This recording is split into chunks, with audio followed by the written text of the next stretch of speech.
नमस्कार दोस्तों, मैं हूं पुनीत और आप सुन रहे हैं प्रोग्राम कम्युनिटी कलर्स रेडियो उड़ान पर। और इस वक्त बज चुके हैं रात के 9, दिन शुक्रवार, और कम्युनिटी कलर्स में आप सभी का हार्दिक स्वागत और अभिनंदन है। कम्युनिटी कलर्स एक ऐसा प्रोग्राम जिसमें होती हैं डिसेबिलिटी न्यूज़ और साथ ही साथ होते हैं बहुत सारी इंफॉर्मेशंस, जानकारियाँ, सूचनाएँ और बहुत से नए नए सेगमेंट्स भी। फ़िलहाल न्यूज़ बुलेटिन आप प्रोग्राम कम्युनिटी कलर्स में सुनते हैं जिसमें होती हैं डिसेबिलिटी न्यूज़, और बहुत जल्द हम आपके लिए कोई ना कोई नया सेगमेंट लेकर हाजिर हो जाएंगे प्रोग्राम में। हमारा प्रोग्राम कम्युनिटी कलर्स आप बहुत पसंद करते हैं, प्रोग्राम को बहुत प्यार देते हैं, हम आपके इसके लिए तहे दिल से शुक्रगुजार हैं। हम आपसे ये कहते रहते हैं कि अगर आप किसी तरह का कोई सेगमेंट इस प्रोग्राम में चाहते हैं तो आप हमें सजेशन दिया करें, सुझाव दिया करें, ताकि हम उन्हें अपने इस प्रोग्राम में इम्प्लीमेंट कर सकें।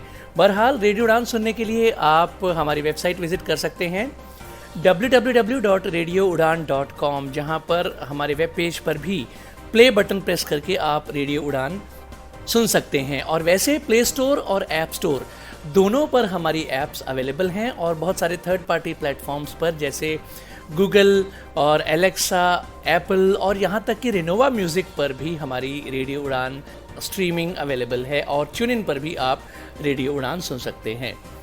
हमारा फेसबुक पेज लाइक करें, हमारे ट्विटर को फॉलो करें, हमारा यूट्यूब चैनल सब्सक्राइब करें, हमारे व्हाट्सएप ग्रुप्स को ज्वाइन करें। प्रोग्राम कम्युनिटी कलर्स आप सुन रहे हैं मेरे यानी पुनीत के साथ। बिना देर किए सबसे पहले आइए सुन लेते हैं न्यूज़ हेडलाइंस। उत्तर प्रदेश सरकार ने डिसेबल्ड फ्रेंडली बिल्डिंग्स के लिए बनाए गए प्रावधानों का पालन न करने पर जताई आपत्ति। बेंगलुरु में हाल ही में देखा जा रहा है एक नया रोड साइन। क्या है इसका अर्थ, समझा रही है बेंगलुरु ट्रैफिक पुलिस। केंद्रीय सड़क परिवहन और राजमार्ग मंत्रालय ने बताया 12 राज्यों में परिवहन एजेंसियां दिव्यांगों के लिए नहीं चलाती हैं बसेस। हाईकोर्ट ने बिहार में विकलांग व्यक्तियों के लिए संस्थानों पर मांगी स्थिति रिपोर्ट। नालसार हैदराबाद ने विकलांग छात्रों की जरूरतों को पूरा करने के लिए लॉन्च की है एक्सेसिबिलिटी लैब। एमपी के सागर स्मार्ट सिटी ने समाधान चुनौती और समावेशी पुरस्कार जीतकर राष्ट्रीय मंच पर की एक मिसाल कायम।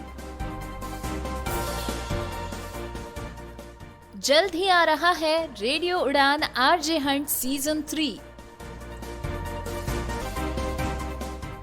मंकी पॉक्स के केसेस ने बढ़ाई है भारत में चिंता। केरल में 5 और दिल्ली में 3 लोग पॉजिटिव।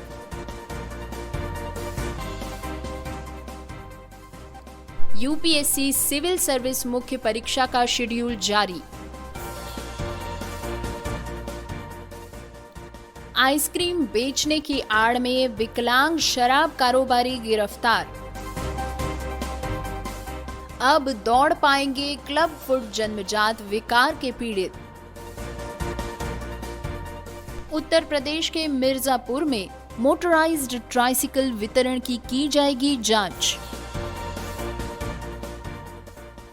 तो दोस्तों, ये थी आज की न्यूज हेडलाइंस। आइए अब सुनते हैं खबरें विस्तार से।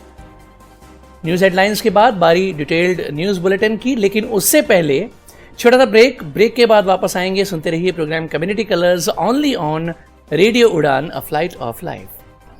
Brought to you by Savalon Swasth India Mission. Right mask in the right way. Choose a mask which is FFP2 or N95 standard.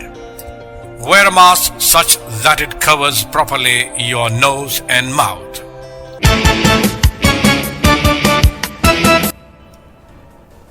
Programme में आप सभी का स्वागत। डिटेल्ड न्यूज़ बुलेटिन जारी है। दोस्तों, उत्तर प्रदेश सरकार ने कानून के कुछ विभागों द्वारा प्रावधानों के साथ लगातार गैर अनुपालन का कड़ा विरोध किया है। 28 दिसंबर 2016 को अधिसूचित दिव्यांगजन अधिकार अधिनियम में 5 साल के भीतर सार्वजनिक स्थानों तक सुगम पहुंच बनाकर सभी सार्वजनिक भवनों को विशेष रूप से विकलांग व्यक्तियों के लिए अनुकूल बनाने का प्रावधान है।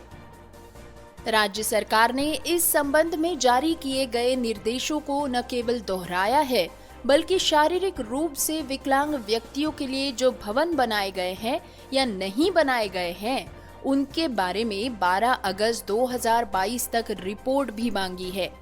मुख्य सचिव दुर्गा शंकर मिश्रा ने एक आदेश में कहा कि विशेष रूप से विकलांगों के लिए अनुकूल इमारतों के बारे में रिपोर्ट 12 अगस्त 2022 तक विकलांगता अधिकार विभाग को प्रस्तुत की जानी चाहिए और उपरोक्त दिशा निर्देशों को भी सख्ती से लागू किया जाना चाहिए। 28 जुलाई 2022 को सभी अतिरिक्त मुख्य सचिवों, प्रमुख सचिवों और विभिन्न विभागों के सचिवों को ये नोटिस जारी किया गया है। A.K. सिंह, निदेशक हेल्पेज इंडिया, ने इस बारे में कहा कि जब इस मुद्दे पर टिप्पणी करने के लिए कहा गया कि केंद्र सरकार द्वारा बनाए गए कानून का आवश्यक प्रभाव क्यों नहीं पड़ता है, तब राज्य सरकार ने इसका उत्तर पाने के लिए ये चेष्टा की है। विकलांग व्यक्तियों के अलावा इमारतें बुजुर्गों के लिए भी अनुकूल होनी चाहिए, लेकिन यहाँ तक कि जिन भवनों में वरिष्ठ नागरिकों को जीवन का प्रमाण पत्र जमा करने के लिए हर साल जाना पड़ता है, वे भी अनुकूल नहीं है। ये राज्य की राजधानी में स्थित इमारतों की हालत है। दोस्तों, जैसा कि हम सभी जानते हैं, दिव्यांग जन अधिकार अधिनियम 2016 की धारा 44 और 45 में विशेष रूप से विकलांग व्यक्तियों के लिए भवनों को अनुकूल बनाने का प्रावधान है। इसमें कहा गया है कि यदि भवन योजना केंद्र सरकार द्वारा बनाए गए नियमों का पालन नहीं करता है, तो किसी भी प्रतिष्ठान को किसी भी संरचना के निर्माण की अनुमति नहीं दी जाएगी। इसमें ये भी कहा गया है कि जब तक केंद्र सरकार द्वारा बनाए गए नियमों का पालन नहीं किया जाता है, तब तक किसी भी प्रतिष्ठान को पूरा होने का प्रमाण पत्र जारी नहीं किया जा सकता। किसी भी भवन पर कब्जा करने की अनुमति भी नहीं दी जा सकती। आगे प्रावधान कहता है कि सभी मौजूदा सार्वजनिक भवनों को ऐसे नियमों की अधिसूचना की तारीख से अधिक 5 वर्ष की अवधि के भीतर ही केंद्र सरकार द्वारा बनाए गए नियमों के अनुसार सुलभ बनाया जाना आवश्यक है। फ्रेंड्स, अब तक उत्तर प्रदेश सरकार प्राथमिकता के आधार पर एक कार्य योजना तैयार कर रहे हैं और इसे जल्द ही प्रकाशित किया जाएगा, ताकि सभी प्राथमिक स्वास्थ्य केंद्र, सिविल अस्पताल, स्कूल्स, रेलवे स्टेशंस और बस स्टॉप जैसी आवश्यक सेवाएं प्रदान करने वाले अपने सभी भवनों और स्थानों में पहुंच प्रदान करें। प्रावधानों को संज्ञान में लाते हुए मुख्य सचिव ने कहा, मुझे ये कहने का निर्देश दिया गया है कि राज्य सरकार के 4 अक्टूबर के आदेश के प्रावधानों के अनुसार राज्य के बजट के स्रोत के माध्यम से सभी भवनों को शारीरिक रूप से विकलांग व्यक्तियों के लिए अनुकूल बनाने के लिए आवश्यक निर्देश जारी किए जाए। भविष्य में बनने वाले सभी भवनों को शारीरिक रूप से विकलांग व्यक्तियों के लिए अनुकूल बनाने के निर्देश भी जारी किए जा सकते हैं। उन्होंने पहले जारी विकलांग व्यक्तियों और बुजुर्ग व्यक्तियों के लिए बाधा मुक्त पर्यावरण के लिए सामंजस्यपूर्ण दिशा निर्देश और आंतरिक मानक 2016 का उल्लेख भी किया। मुख्य सचिव ने ये भी कहा है कि केंद्र सरकार ने अब भारत यूनिवर्सल एक्सेसिबिलिटी के लिए 2021 में सामंजस्यपूर्ण दिशा निर्देश और मानक जारी किए हैं, जो शारीरिक रूप से विकलांग व्यक्तियों के लिए भवनों को अनुकूल बनाने के लिए विस्तृत निर्देश देते हैं। दोस्तों, अब सुनते हैं एक बड़ी ही इंटरेस्टिंग खबर। हाल ही के दिनों से बेंगलुरु में कुछ ट्रायंगुलर बोर्ड्स पर नीचे की ओर 4 काले गोलाकार साइंस दिखाई दे रहे हैं।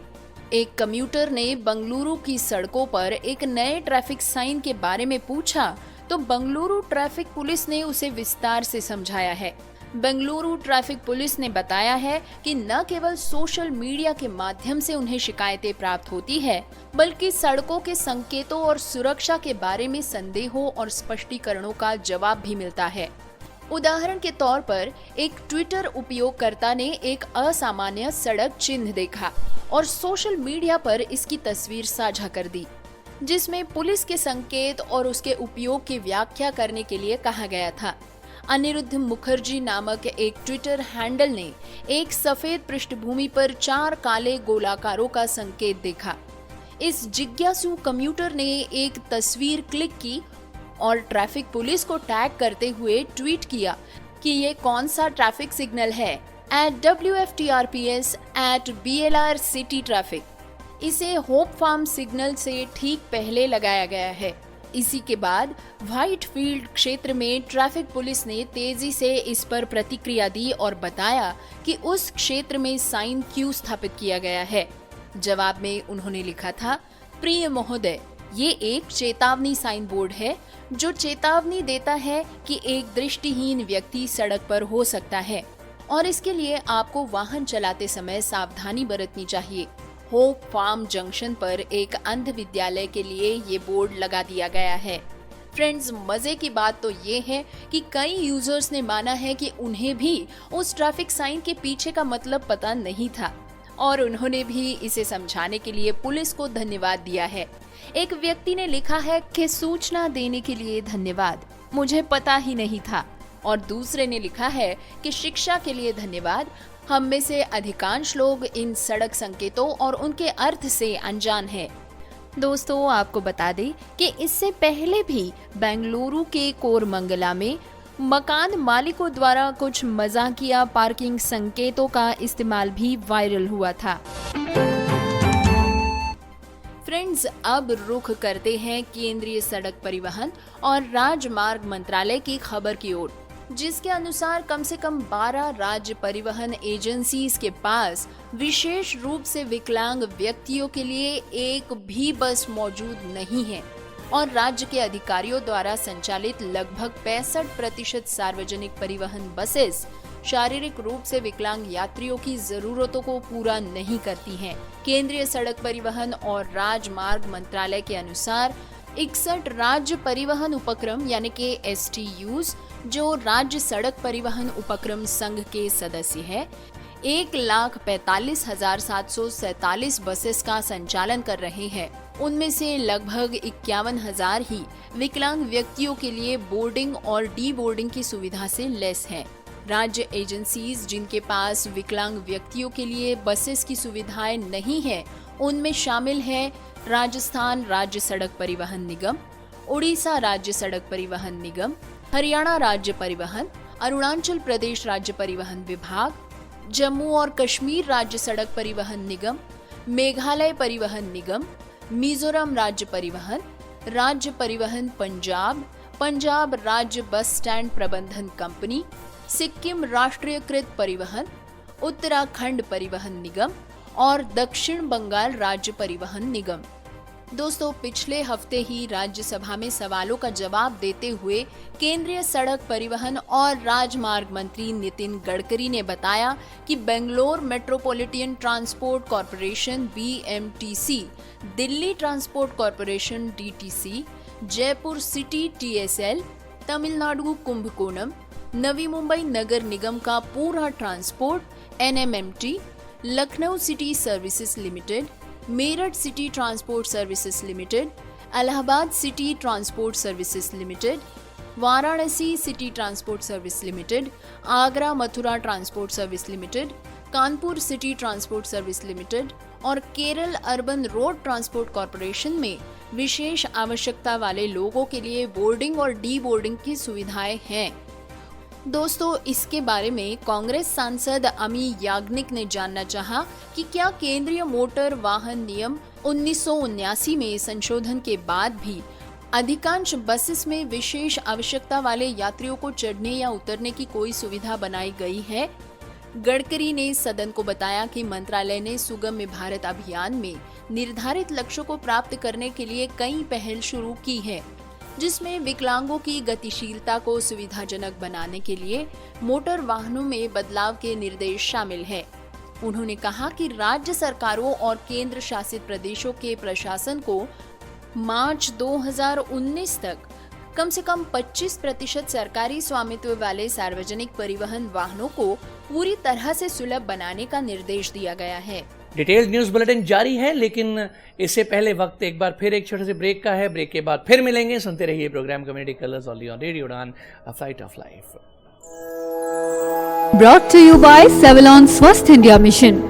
Right mask in the right way. Choose a mask which is FFP2 or N95 standard. Wear a mask such that it properly covers your nose and mouth. अरे छोटी, क्या कर रही है? कुछ नहीं, बस न्यूज़ देख रही हूँ। ओह अच्छा। फॉरेन में तो आए दिन डिसेबिलिटी पर कॉन्फ्रेंस होती रहती है। हमारे यहाँ पता नहीं कब होगी कोई बड़ी इंटरनेशनल कॉन्फ्रेंस। अच्छा ये सुन, शीश प्रो और ICMR ला रहे हैं भारत का पहला इंटरनेशनल मेगा इवेंट यानी global assistive technology expo and confest 2022 यानी गेटेक। इस इवेंट का मतलब भारत में दिव्यांगजनों के हेल्पफुल इक्विपमेंट और टेक्नोलॉजी में हो रहे नए नए इन्वेंशंस, रिसर्च और उनके मार्केट में अवेलेबिलिटी का प्रदर्शन है। इतना ही नहीं, डॉक्टर, साइंटिस्ट और एक्सपर्ट्स के जरिए थॉट्स का आदान प्रदान और इन्फॉर्मेशन को शेयर करना है। यह आयोजन दुनिया भर में उपयोग किए जाने वाले आधुनिक दिव्यांग सहायक उपकरणों में प्रौद्योगिकियों के बारे में जानने में मदद करेगा। अरे वाह, तो चले? अरे अभी नहीं। कब और कहाँ? ये event GMR ground Aerocity new Delhi में 7, 8 और 9 दिसंबर को आयोजित किया जाएगा। गेटेक में भारत और दुनिया के कई देशों से दिव्यांगजनों, डॉक्टरों, स्वयंसेवी संस्थाओं, शासकीय उपक्रमों एवं दिव्यांग सहायता उपक्रमों का विशाल समागम होगा। गेटेक को DRDO, WHO, पैरालंपिक इंडिया, सामाजिक एवं अधिकारिता मंत्रालय का सहयोग प्राप्त है। फ्रांस इस इवेंट के कंट्री पार्टनर है। इस मेगा इवेंट में शामिल होना ना भूलें। अधिक जानकारी के लिए वेबसाइट पर जाएं www.globalassistivtech.com या फिर हमें इस नंबर पर संपर्क करें 9910717913 या फिर हमें मेल करें gaurav@iconx.in।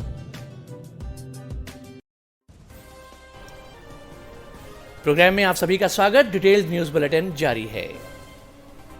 दोस्तों, अब खबर है बिहार के पटना से। पटना उच्च न्यायालय ने बिहार के भीतर विकलांग व्यक्तियों के अधिकार अधिनियम 2016 के दायरे में आने वाले सभी संस्थानों की स्थापना और कामकाज के संदर्भ में सटीक स्थिति की मांग की है। पटना उच्च न्यायालय ने बिहार के प्रधान सचिव, शिक्षा विभाग और विकलांग व्यक्तियों के लिए राज्य आयुक्त को निर्देश दिया है कि वे राज्य के भीतर आने वाले सभी संस्थानों की स्थापना और कामकाज के संबंध में सटीक स्थिति का पता लगाने के बाद अपना अलग लेकिन व्यक्तिगत हलफनामा दाखिल करें। मुख्य न्यायाधीश संजय करोल और न्यायमूर्ति संजय कुमार की पीठ ने राजकुमार रंजन की याचिका पर सुनवाई करते हुए शुक्रवार को अपलोड किए गए अपने आदेश में घरों और स्कूलों की स्थापना और कामकाज के संबंध में 5 दिसंबर 2020 के आदेश का भी हवाला दिया। विकलांग व्यक्तियों के अधिकार अधिनियम 2016 के दायरे में आने वाले बच्चों को शिक्षा प्रदान करे। अदालत ने तब राज्य से बिहार में दृष्टिबाधित लोगों के लिए भी सुरक्षित शैक्षिक सुविधाओं की मांग करने वाली याचिका पर भी जवाब देने को कहा था। पीठ ने कहा कि अधिकारी हमारे दिसंबर 2020 के आदेशों में उजागर किए गए मुद्दों से भी निपट सकेंगे, क्योंकि हम पाते हैं कि उन्हें अब तक दायर संबंधित हलफनामों में निपटाया नहीं गया है। हमने आवश्यक बुनियादी ढांचे को सुनिश्चित करने के लिए समय समय पर निरीक्षण करने के लिए अधिकारियों की आवश्यकता और महत्व पर विस्तार से चर्चा की है। फ्रेंड्स, दिसंबर 2020 का हलफनामा तत्कालीन मुख्य सचिव बिहार सरकार द्वारा दायर किया गया था। आदेश में ये भी कहा गया है कि उस हलफनामे से स्पष्ट है कि शिक्षकों के रिक्त पद भरे जाने अभी बाकी है और ये स्थिति दृष्टिबाधित बच्चों को शिक्षा प्रदान करने वाली संस्था के संबंध में है। न्याय मित्र ने राज्य आयुक्त विकलांगता द्वारा दायर एक हलफनामे पर भी हमारा ध्यान आकर्षित किया है, जो स्कूलों के निरीक्षण की कमी की ओर इशारा करता है। अदालत ने कहा कि पटना नगर पालिका सीमा के भीतर स्थापित संस्थानों के संबंध में ताज़ा स्थिति का पता लगाने की जरूरत है। दोस्तों, आपको ये भी बता दें कि इस साल की शुरुआत में इसी पीठ ने मुख्य सचिव को मानसिक स्वास्थ्य अधिनियम 2017 की धारा 45 के अनुसार राज्य मानसिक स्वास्थ्य प्राधिकरण की स्थापना के लिए भी सभी कदम उठाने का निर्देश दिया था। फ्रेंड्स, अब खबर सुनते हैं एक अनोखी एक्सेसिबिलिटी लैब की। National academy of legal studies and research university of law, Hyderabad, इन्होंने दृष्टिबाधित और श्रवण बाधित लोगों के लिए एक्सेसिबिलिटी लैब शुरू की है। ये पहल दृष्टिबाधित और श्रवण बाधित छात्रों के सामने आने वाली चुनौतियों को ध्यान में रखती है। नालसार की पुस्तकालय समिति द्वारा हितधारकों के इनपुट के साथ ही प्रयोगशाला को मंजूरी दी गई और उस पर काम किया गया। फ्रेंड्स, एक अनोखी प्रयोगशाला का विचार विश्वविद्यालय के एक स्नातक सायन भट्टाचार्य ने रखा था। हालांकि कोविड के प्रकोप के कारण इसमें देरी हुई थी। भट्टाचार्य के स्नातक होने के बाद यश दोदानी को विश्वविद्यालय प्रशासन के साथ इस पहल की जिम्मेदारी दी गई थी। पुस्तकालय की भूतल पर स्थित प्रयोगशाला अत्याधुनिक तकनीक से लैस है। इसमें 6 सिस्टम्स शामिल है जो 27 इंच के मॉनिटर से लैस है, जो i7 प्रोसेसर द्वारा संचालित किए जाते हैं और पेशेवर सॉफ्टवेयर्स जैसे कि जॉज, NVDA और ओपन बुक से भरे हुए हैं, जो नेत्रहीन छात्रों के लिए उपयोगी है। इसके अलावा विश्वविद्यालय में अपने छात्रों के लाभ के लिए एक कार्यात्मक पर्ल स्कैनर के साथ साथ एक ब्रेल प्रिंटर भी लगाया है। दोस्तों, इस प्रयोगशाला का उद्घाटन कुलपति प्रोफेसर फैजान मुस्तफा और registrar professor V Balkrishna Reddy ने 28 जुलाई को अन्य गणमान्य व्यक्तियों की उपस्थिति में किया था। नालसार को समावेशी बनाने के लिए पुस्तकालय समिति में अब आगे की परियोजनाओं पर काम चल रहा है, जिसमें नालसार एक्सेसिबिलिटी ऑडिट रिपोर्ट को एक पायलट प्रोजेक्ट के रूप में लागू करना शामिल है। विभिन्न हितधारकों के बहुमूल्य समर्थन का धन्यवाद देते हुए ऋत्विज DGV और यश दोदानी, इन्होंने कहा है कि हम पुस्तकालय समिति, SBC अकादमिक समिति, विश्वविद्यालय प्रशासन माननीय कुलपति प्रोफेसर फैजान मुस्तफा और रजिस्ट्रार माननीय प्रोफेसर बालकृष्ण रेड्डी, पुस्तकालय कर्मचारी, IT विभाग, एक्सेसिबिलिटी लैब के लिए आयोजन समिति और लैब पर इनपुट के लिए छात्र निकाय को उनके सहकार्य के लिए धन्यवाद देते हैं। दोस्तों, अब खबर मध्य प्रदेश के सागर से। मध्य प्रदेश के सागर स्मार्ट सिटी को लागू समाधान श्रेणी में यानी कि द इम्प्लीमेंटेड सॉल्यूशंस कैटेगरी में समाधान, चुनौती और समावेशी शहर पुरस्कार 2022 माने के solutions challenge and inclusive cities award 2022 प्राप्त हुआ है।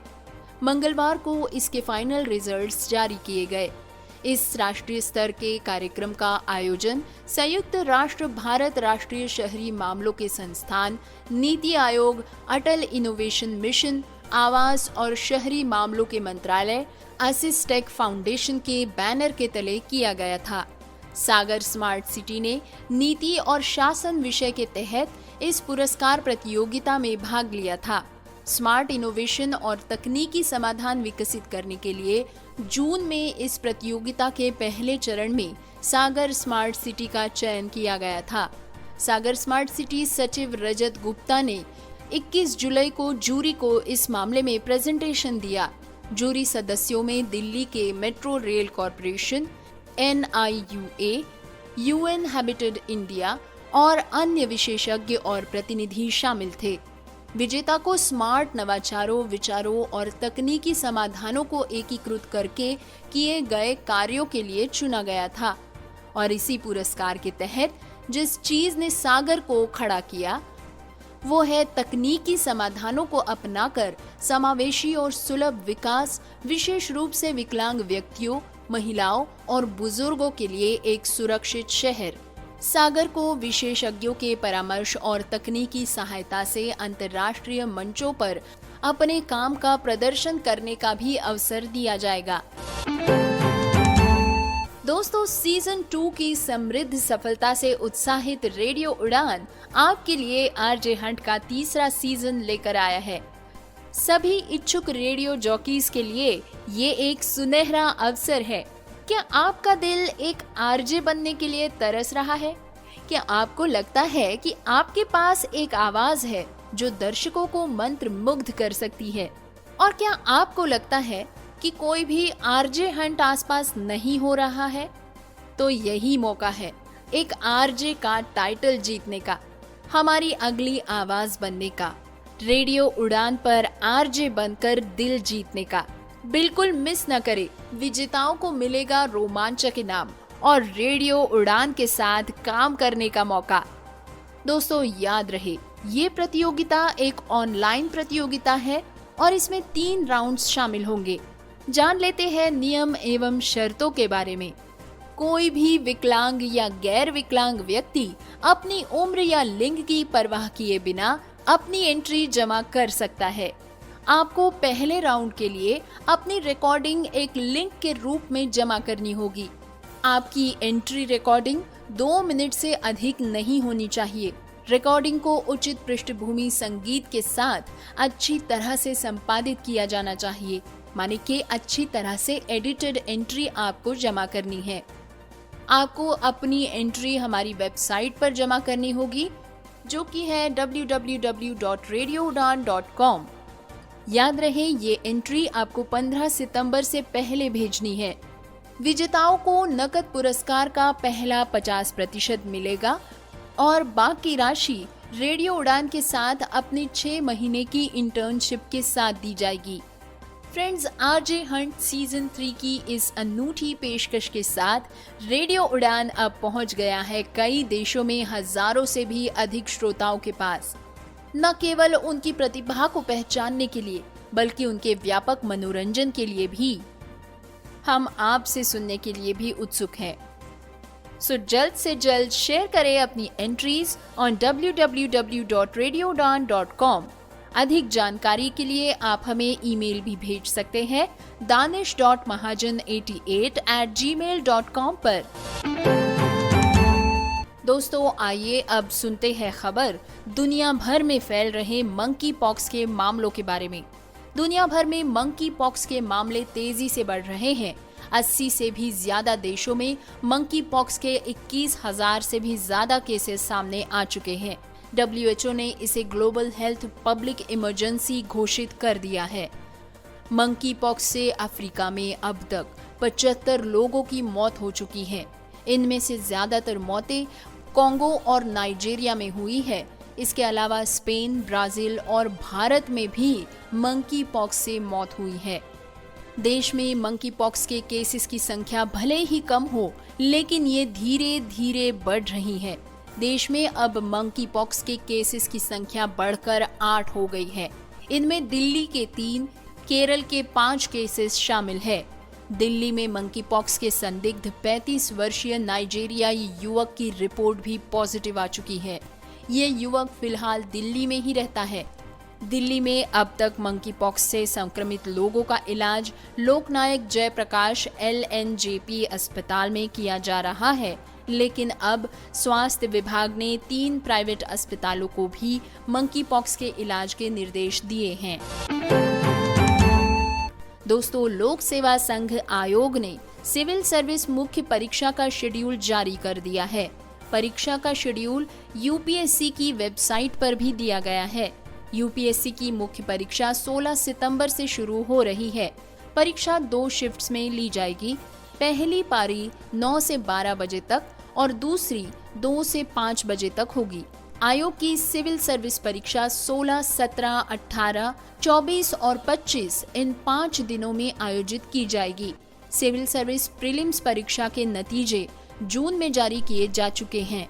अब मुख्य परीक्षा का शेड्यूल भी जारी किया गया है।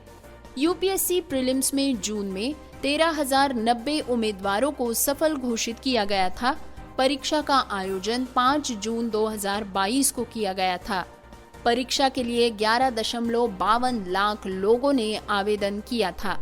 दोस्तों, आप ये भी जान ले कि मुख्य परीक्षा से पहले अभ्यर्थियों के लिए जन्म तिथि, कैटेगरी माने के SC, ST, OBC, EWS, PWD, भूतपूर्व सैनिक और शैक्षिक योग्यता के समर्थन में स्कैन किए गए डॉक्यूमेंट्स, परीक्षा फीस के साथ DAF 1 जमा करना अनिवार्य होता है।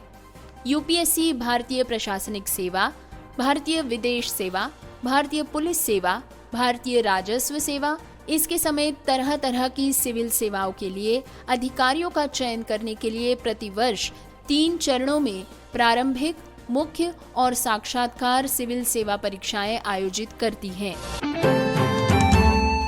दोस्तों, अब खबर सुनते हैं आइसक्रीम बेचने के आड़ में विकलांग शराब कारोबारी के बारे में। आइसक्रीम बेचने के आड़ में विकलांग शराब कारोबारी को बिहार के मलयपुर थाना की पुलिस ने रविवार को थाना क्षेत्र के बलवाड़ी गांव से गिरफ्तार कर लिया।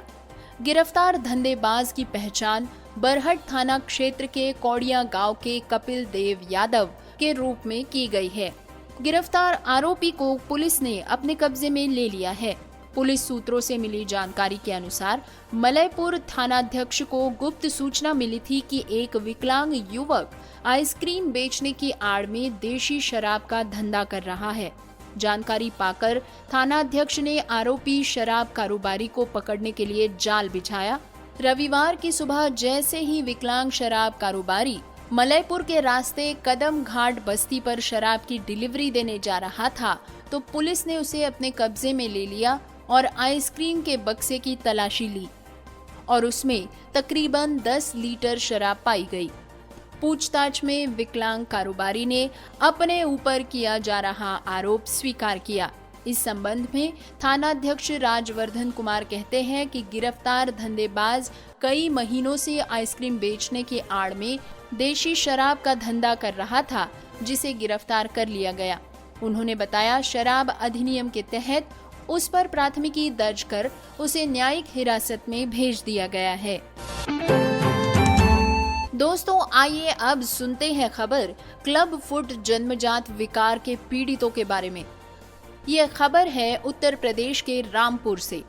यहाँ पर हर बुधवार को अस्पताल की फुट क्लिनिक में होगा इलाज। पैरों की विकार की समस्या को दूर करने के लिए अब जिला अस्पताल ने रामपुर जिला अस्पताल में मुफ्त में इलाज कराया जाएगा।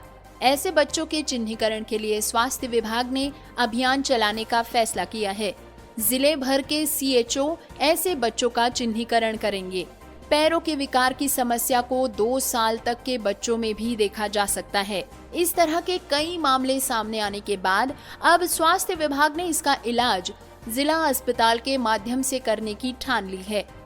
दोस्तों, ये बच्चों में एक तरह से विकलांगता पैदा कर देता है, लेकिन अब इस विकार पर CHO आशा के द्वारा खोज कर प्राथमिक पहचान करने के बाद उनकी समय रहते चिकित्सा दिलवाकर इस अपंगता से छुटकारा दिया जाएगा। दोस्तों, क्लब फुट पैरों की विकृति होती है जो कि जन्म के उपरांत या जन्म के कुछ माह बाद अचानक से उभर कर आती है। ये अस्थायी विकलांगता है जिसमें जन्म के समय से ही बच्चे का पैर उसके सामान्य आकार का नहीं होता।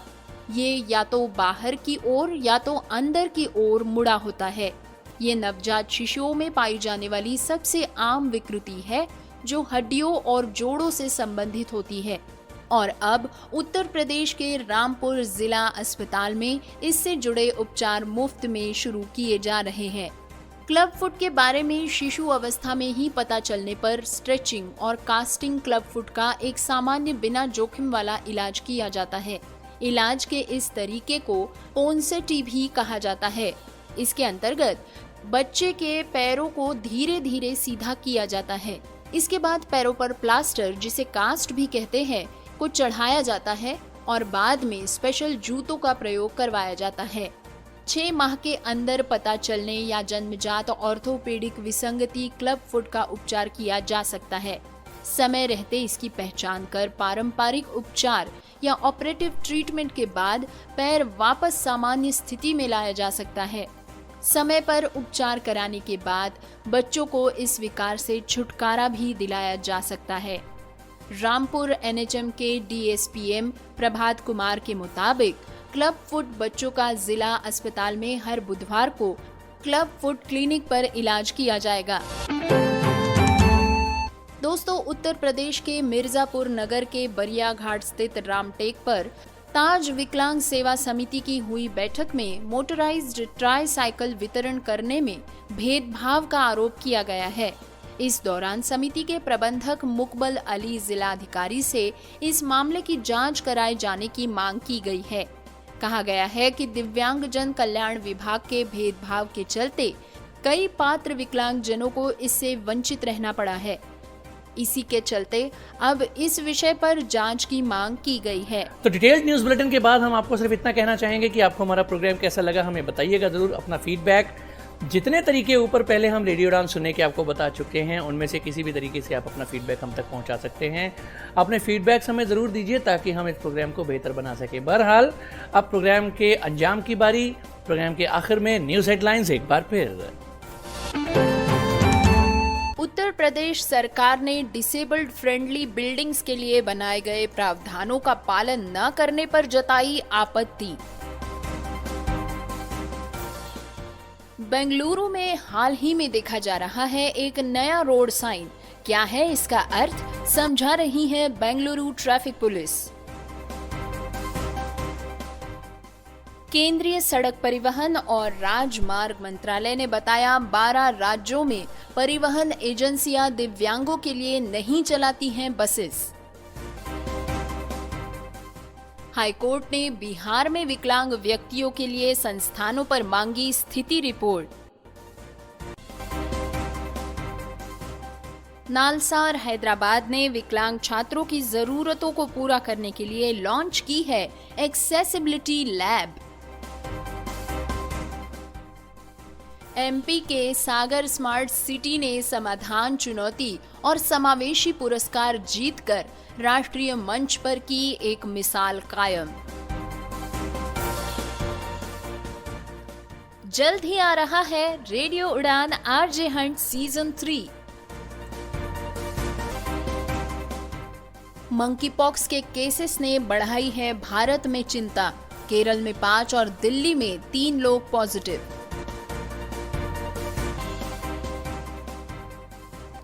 यूपीएससी सिविल सर्विस मुख्य परीक्षा का शेड्यूल जारी। आइसक्रीम बेचने की आड़ में विकलांग शराब कारोबारी गिरफ्तार। अब दौड़ पाएंगे क्लब फुट जन्मजात विकार के पीड़ित। उत्तर प्रदेश के मिर्जापुर में मोटराइज्ड ट्राइसिकल वितरण की जाएगी जांच। तो इसी के साथ मुझे यानी पुनीत को आज का प्रोग्राम खत्म करने की दीजिए इजाजत। बाय, गुड नाइट, शब खैर, जय हिंद, जय भारत।